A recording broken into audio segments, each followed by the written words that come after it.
Good morning student. आज आपको हिंदी व्याकरण के अंतर्गत प्रत्यय पढ़ाया जाएगा। प्रत्यय क्या है, क्या इसकी विशेषता है और कैसे इसका प्रयोग किया जाता है। प्रत्यय की दो मुख्य विशेषताएं होती है। प्रत्यय नंबर एक, प्रत्यय शब्द न होकर के शब्दांश होता है और शब्दांश होने के कारण इसका प्रयोग हम स्वतंत्र रूप से नहीं कर सकते। और दूसरी विशेषता इसकी ये होती है कि ये शब्दांश होने के कारण इसे हम किसी शब्द के अंत में लगा करके इसका प्रयोग किया जा सकता है। शब्द के अंत में, इस बात का ध्यान रखें कि किसी शब्द के अंत में, पहले नहीं, पीछे लगा कर इसका प्रयोग किया जाता है। जैसे यहाँ पे है मनुष्य प्लस ता बराबर मनुष्यता। तब इस प्रत्यय की परिभाषा बनती है कि ऐसे शब्दांश जो किसी शब्द के अंत में जुड़ कर के एक नया शब्द बनाते हैं या उस शब्द के अर्थ में परिवर्तन ला देते हैं, तो इस प्रकार के प्रत्ययों को, ऐसे शब्दांशों को प्रत्यय कहते हैं। जैसे ता, त्वम आदि अनेक प्रकार के प्रत्यय। जैसे यहाँ पे मनुष्य और ता है, तो मनुष्य जो है मूल शब्द है और ता जो है इस पर प्रत्यय लगा हुआ है, तो मनुष्यता एक शब्द बना हुआ है। जैसे देव प्लस त्व, देवत्व।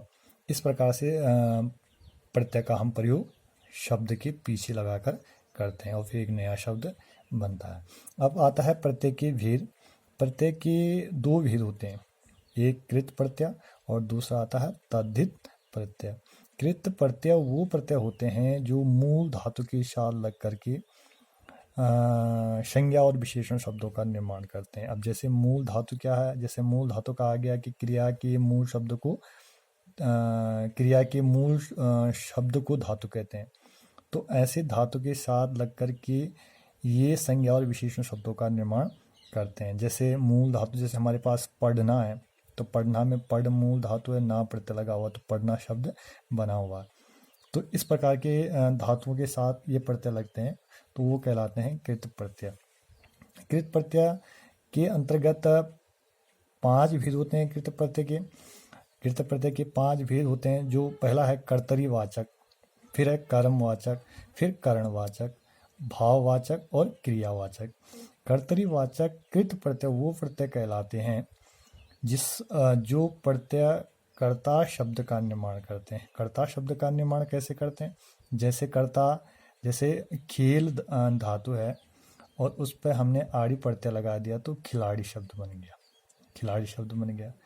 जैसे तैर शब्द है, तैर में आग प्रत्यय लगा दिया तो तैराक बन गया। तो तैराक और खिलाड़ी क्या है? कर्ता है। तो ऐसे प्रत्यय जो कर्ता शब्द का बोध कराते हैं वो कर्तरीवाचक कृत प्रत्यय कहलाते हैं। अगला आता है कर्मवाचक। कर्मवाचक वही है जो कर्म शब्दों का बोध कराते हैं। अब कर्म शब्दों का बोध कैसे कराते हैं? जैसे हमारे पास खेल शब्द है और खेल शब्द में हम ओना प्रत्यय लगा देंगे तो खिलौना बन जाएगा। तो खिलौना क्या है? कर्म है। ठीक, उसी प्रकार आगे आता है करणवाचक। कर्ण का मतलब होता है क्रिया को संपन्न करने वाले साधन जो होते हैं। जैसे कोई धातु है हमारे पास, जैसे हमारे पास धातु है झूल, तो झूल में अगर आ प्रत्यय लगा देंगे झूला बन जाएगा। झूला क्या होगा? खेलने का एक साधन बन जाएगा। वेल है, ना प्रत्यय लगा देंगे तो वेलन बन जाएगा। तो ये कर्णवाचक कृत प्रत्यय के अंतर्गत आएगा। फिर आता है भाववाचक। भाववाचक का मतलब होता है कि जो प्रत्यय किसी धातु के साथ जुड़ के भाववाचक शब्दों का निर्माण करते हैं। अब भाववाचक शब्द कैसे बनते हैं? भाववाचक का मतलब होता है, भाव क्या है? रोना, हंसना, ये सब भाव है। तो ये किसी प्रत्येक शब्द धातु के साथ जुड़ करके ऐसे शब्दों का निर्माण करते हैं। जैसे कोई शब्द है, जैसे वह धातु है, आव प्रत्यय लग जाएगा तो बहाव। ठीक है। जैसे दिखावट, लिखावट, लिखाई, कमाई, कड़ाई, इस प्रकार के शब्दों का ये निर्माण करते हैं। अब आता है क्रियावाचक। क्रियावाचक वो शब्द कहलाते हैं जो क्रिया के विशेषण रूप में प्रयुक्त होते हैं, वह क्रिया के विशेषण रूप का बोध कराते हैं। अब कैसे क्रिया के विशेषण रूप का? जैसे हमारे पास शब्द है कथ, धातु है कथ और उस पर अनीय प्रत्यय लग जाएगा तो कथनीय बन जाएगा। कथनीय का मतलब होता है कहने योग्य। पठ धातु है पठनीय। ठीक है। जैसे अनेक प्रकार के इस प्रकार के शब्द आते हैं जो क्या करते हैं, क्रिया की विशेषता का वर्णन करते हैं, जैसे गंतव्य हो गया, कर्तव्य हो गया, श्रव्य हो गया। इस प्रकार के शब्दों का ये क्रियावाचक विशेषण में परिवर्तित होते हैं। अब आता है आपके पास तद्धित प्रत्यय। तद्धित प्रत्यय वो प्रत्यय कहलाते हैं जो क्रिया को छोड़ करके और सभी के साथ प्रयोग किए जाते हैं। क्रिया को छोड़ करके अन्य सभी के साथ जिनका प्रयोग किया जाता है। अब क्रिया को छोड़ करके, जैसे क्रिया को छोड़ने के बाद कौन से कैसे शब्दों का प्रयोग करेंगे, जैसे संज्ञा, सर्वनाम, विशेषण, अव्यय, इनमें जोड़कर ये नया शब्द बनाते हैं। अब यहाँ पर कृत प्रत्यय में धातु के साथ जुड़ता था, यहाँ पे शब्द के साथ जुड़ता है। किसमें? तद्धित प्रत्यय में। तद्धित प्रत्यय के मुख्य रूप से 10 प्रकार के हैं, जो मुख्य रूप से हैं। उसमें सबसे पहले आता है आपके पास कर्तरी वाचक। क्या आता है? कर्तरी वाचक तद्धित प्रत्यय। सबसे पहले आता है इसमें कर्तरी वाचक तद्धित प्रत्यय। कर्तरी वाचक तद्धित प्रत्यय उसे कहते हैं जो कर्ता शब्दों का निर्माण कराते हैं। किसके साथ? शब्दों के साथ जुड़ करके। ऐसे प्रत्यय जो किसी शब्द के साथ जुड़ करके कर्ता शब्दों का निर्माण कराते हैं। उदाहरण के लिए जैसे हमारे पास लोहा है, लोहा है और आर प्रत्यय जोड़ दिया तो क्या बन जाएगा? लोहार। लोहार का मतलब जो लोहा पीटता है। सुनार, सुनार हो गया। इस प्रकार के शब्दों का निर्माण करते हैं। जैसे भीख शब्द है, आरी प्रत्यय लग गया, भिखारी बन गया। तो ये सब कर्तरीवाचक तद्धित प्रत्यय के अंतर्गत आते हैं। दूसरा आता है इसमें भाववाचक। भाववाचक तद्धित प्रत्यय। भाववाचक तद्धित प्रत्यय। तो भाववाचक तद्धित प्रत्यय के अंतर वो क्या करते हैं? भाव का बोध कराते हैं। क्या कराते हैं? भाव का बोध कराते हैं। अब जैसे भाव का बोध कैसे कराएंगे? जैसे हमारे पास शब्द है कोई बच्चा, बच्चा शब्द है और इस पे पन प्रत्यय लगा देंगे तो बचपन बन जाएगा। क्या बन जाएगा? बचपन। तो बचपन क्या है? एक भाव है। बच्चे का अंदर का भाव क्या है? बचपन है। ठीक है। मीठा है, आस प्रत्यय लगा देंगे, मिठास बन जाएगा। और तीसरा आता है इसके अंतर्गत संबंध बोधक। संबंध वाचक तद्धित प्रत्यय। संबंध वाचक तद्धित प्रत्यय में किसी वस्तु या प्राणी का संबंध का बोध कराते हैं। अब किसी वस्तु और प्राणी का संबंध का बोध कैसे कराएंगे? जैसे हमारे पास कोई शब्द है, जैसे हमारे पास चाचा शब्द है और इस पे हमने लगा दिया एरा प्रत्यय तो बन जाएगा चचेरा। जैसे चचेरा भाई, चचेरी बहन, इस प्रकार के संबंधों का बोध कराते हैं। अगला आता है इसमें चौथे नंबर का जो प्रत्यय आता है वो आता है गुणवाचक तद्धित प्रत्यय। अब गुणवाचक तद्धित प्रत्यय, गुणवाचक के अंतर्गत गुण का बोध कराने वाले शब्दों का निर्माण किया जाता है। जैसे क्या गुण होते हैं? जैसे कोई शब्द है हमारे पास दया, ठीक, इस पे आलू प्रत्यय लगा दिया तो बन जाएगा दयालु।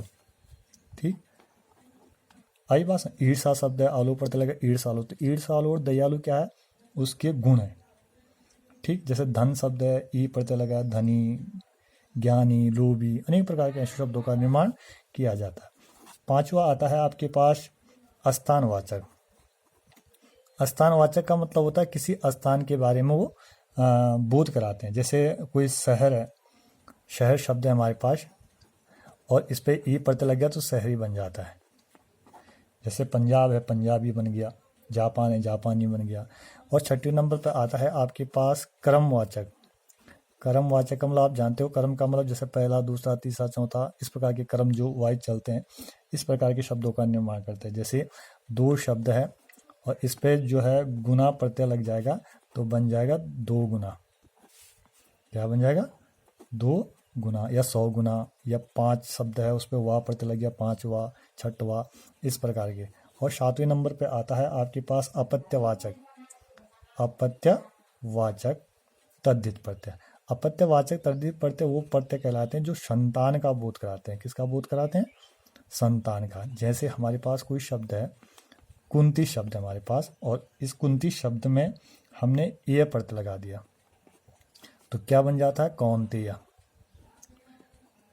कौन्तेय, तो कौन्तेय का मतलब होता है कुंती की संतानें। अगला आता है आपके पास 8वें नंबर का लघुतावाची। लघुता का मतलब आप जानते होंगे, लघुता का मतलब होता है जो छोटा रूप बना देते हैं। लघुतावाचक तद्धित प्रत्यय, क्या ये ऐसे प्रत्यय जो लघुता का बोध कराते हैं, छोटे रूप का बोध कराते हैं। जैसे हमारे पास शब्द है लोटा, इस पर हमने जो है यह प्रत्यय लगा दिया तो क्या बन जाएगा, क्या बन जाएगा, लुटिया। क्या बन जाएगा, लुटिया शब्द का निर्माण हो जाएगा। तो जो छोटा जैसा डिब्बा है, यह प्रत्यय डिब्बिया, ठीक है, आई बात समझ में। खाट शब्द है, यह प्रत्यय खटिया, इस प्रकार के शब्दों का ये निर्माण करते हैं। 9वें नंबर पर आता है आपके पास स्त्री बोधक शब्द, स्त्री बोधक तद्धित प्रत्यय। स्त्री बोधक तद्धित प्रत्यय, स्त्री बोधक तद्धित प्रत्यय वो कहलाते हैं जो स्त्री का बोध कराने वाले प्रत्यय। अब स्त्री का बोध कैसे कराया जाएगा, जैसे हमारे पास बालक शब्द है, बालक में अगर हमने इका प्रत्यय लगा दिया तो बालिका बन जाएगा। क्या बन जाएगा, बालिका। तो ऐसे शब्द क्या करेंगे, स्त्री का बोध करेंगे। गायक है, गायिका, आई बात समझ में, ठीक। नायक है, नायिका। और जो 10वें नंबर पर है वो कहलाता है आपके पास बहुवचनवाचक। बहुवचनवाचक, बहुवचनवाचक तद्धित प्रत्यय। अब बहुवचनवाचक तद्धित प्रत्यय क्या है, हिंदी में एक वचन और बहुवचन दो होते हैं। तो जो एक वचन शब्द होते हैं उनको जो बहुवचन में बदलते हैं वो बहुवचनवाचक तद्धित प्रत्यय कहलाता है। जैसे हमारे पास ए प्रत्यय है और शब्द है हमारे पास माला, तो क्या बन जाएगा, मालाएं, ठीक। कन्या है तो कन्याएं, गाय है तो गायें। इस प्रकार से क्या होता है, इन शब्दों का निर्माण होता है, ठीक। तो उम्मीद है कि ये प्रत्यय आपके समझ में आ गया होगा। मैं इसे आपको ग्रुप में भेज दूंगा और आपको ये नोट्स अपनी हिंदी ग्रामर की नोटबुक में करने हैं। धन्यवाद।